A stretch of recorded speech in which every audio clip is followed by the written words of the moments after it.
Hello everyone, আসসালামু আলাইকুম। নতুন আরেকটি দিনে নতুন আরেকটি চমৎকার এবং লোভনীয় রেসিপি নিয়ে সাইমেল হাউস থেকে আমি আবার আপনাদের মাঝে চলে আসলাম। আজকে আমি আপনাদের সাথে শেয়ার করতে যাচ্ছি কচুরমুখী, যে বড় সাইজের কচুরমুখীটা থাকে, বা অনেকে দুধ কচুও বলে থাকে, সেটা দিয়ে গরুর মাংসের একটা লোভনীয় রেসিপি শেয়ার করব।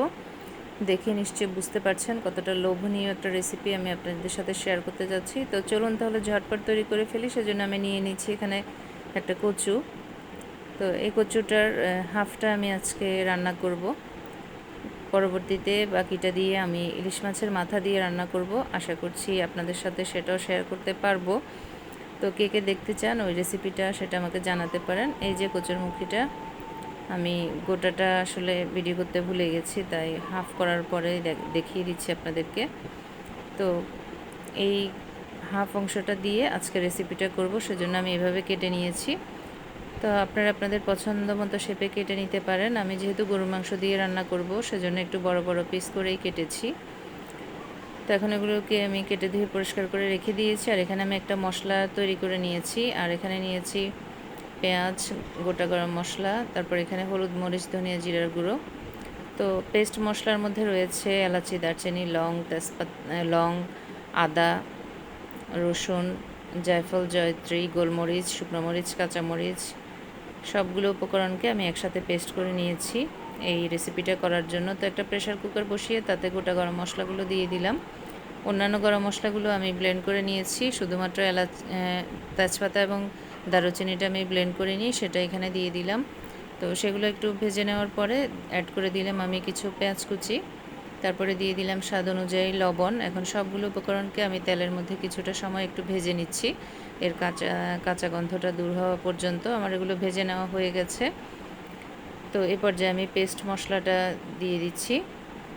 এই মশলাটার কারণে এই রান্নার টেস্টটা অনেক বেশি ভালো আসবে।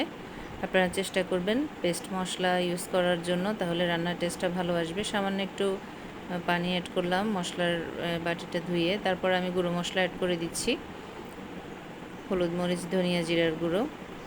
তো এখন এগুলোকে আমি আবার একটু নেড়েচেড়ে ভেজে নিয়ে তারপরে আমি মাংসগুলো দিয়ে দিব। দেখুন আমি এখানে গরুর হাড় এবং চর্বি সমেত যে মাংসটা হয়ে থাকে সেটাই নিয়েছি।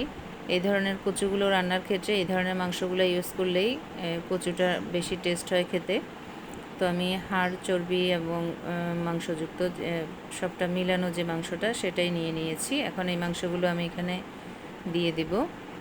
তো প্রেশার কুকারে কিভাবে টেস্টি করে রান্না করতে হয় সেটাই আমি আপনাদের সাথে আজকে শেয়ার করব। প্রথমে মশলাগুলোকে খুব ভালো মতো সুন্দর মতো এর কাঁচা গন্ধটা দূর হওয়া পর্যন্ত কষিয়ে নিয়েছি খুব সুন্দর করে। এরপরে আমি মাংসটা অ্যাড করে দিলাম। এরপরে মাংসটাকেও আমি কিছুটা সময় ঢাকনা ছাড়াই কষিয়ে নেব খুব ভালো মতো।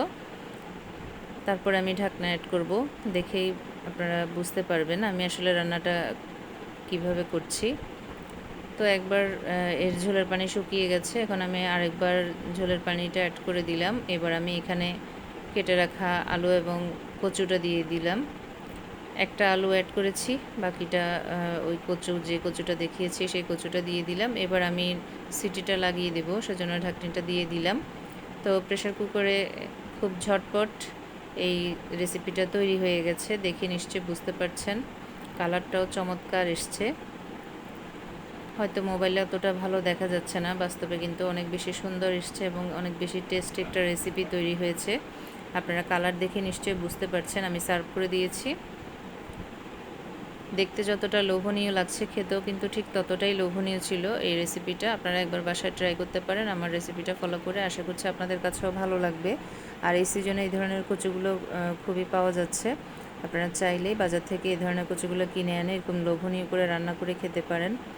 তো আজকে ফার্স্ট টাইম যে আমার ভিডিওটা দেখছেন, যদি এরকম নিত্য নতুন লোভনীয় রেসিপি আরও পেতে চান, তাহলে অবশ্যই আমার চ্যানেলটাকে সাবস্ক্রাইব করে দেবেন এবং সাথে অল বাটনটা অবশ্যই প্রেস করে দেবেন। আর যারা যারা এই পর্যন্ত আমার সাথে রয়েছেন অবশ্যই একটা লাইক দিয়ে দিবেন যদি রেসিপিটা আপনাদের ভালো লেগে থাকে। তো কেমন হয়েছে আমার রেসিপিটা অবশ্যই আমাকে কমেন্ট সেকশানে জানাবেন। সবাই ভালো থাকুন, সুস্থ থাকুন, ঘরের খাবার খান, নিজে সুস্থ থাকুন এবং পরিবারের মানুষকেও সুস্থ রাখুন। আজকের মতো তাহলে এখানেই বিদায় নিচ্ছি। আবারও হাজির হয়ে যাব নতুন কোনো রেসিপি নিয়ে। আল্লাহ হাফেজ, আসসালামু আলাইকুম।